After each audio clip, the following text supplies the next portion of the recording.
I hope today that I will give you some information that will be useful for you in your own life and also to share with other people. And my goal is to get this relationship work out on a very broad level.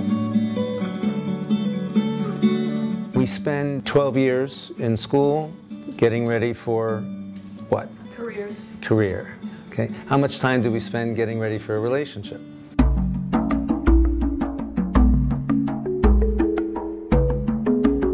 There's many questions that I pose to the kids. I say that I really don't have a lot of answers, but I have a lot of questions. And if you can answer these questions according to your highest values, then you start to have a better idea of what you want in a relationship.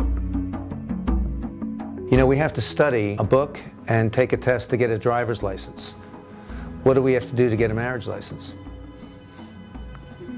We don't get ready. Next year, we hope to have one of the classes create a marriage test that maybe City Hall will agree to, like, you know, have it on the desk. So when people come to get their marriage certificate, the clerk of course will say, well, would you like to just take a look at this short booklet and see for sure if you want to go ahead? And they might go, you know what, we'll wait.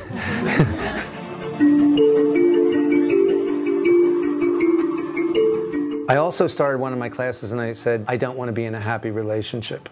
And they looked at me like, what's he doing? And I said, well, how often have we said, he doesn't make me happy anymore? She doesn't make me happy. We're happy, we're sad. We have good days, we have bad days. What I say is, I want to be in a fulfilling relationship. That is so important to to look at that word happy and see how that creates a trap and a pressure.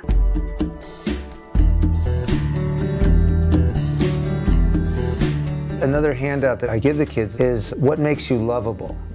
How often do we say, you know, what is lovable about you?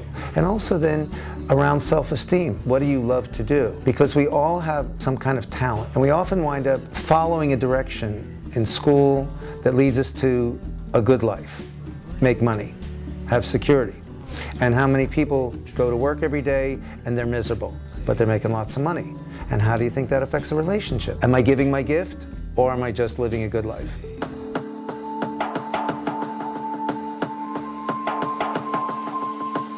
The history of relationships. 100 years ago, you were married at 16 or 17. 90% of us lived on farms. And we went from hyperspeed. We went from 1900 to 1960, going from most of us on farms to most of us in cities and suburbs. And further speeding things up, especially the women's movement, women are now doing everything men can do. So that's also changed how we relate. And men and women are very dependent on each other. Now we are independent. So with these rapid changes, it's not something that we've really thought about, and that changes the dynamic. And so we look at how that change in dynamic can affect a relationship. This is all new territory. We are learning how to be in relationship, and that's the one thing that I hope today you will get, is that you're a pioneer. It's not like it was for mom and dad.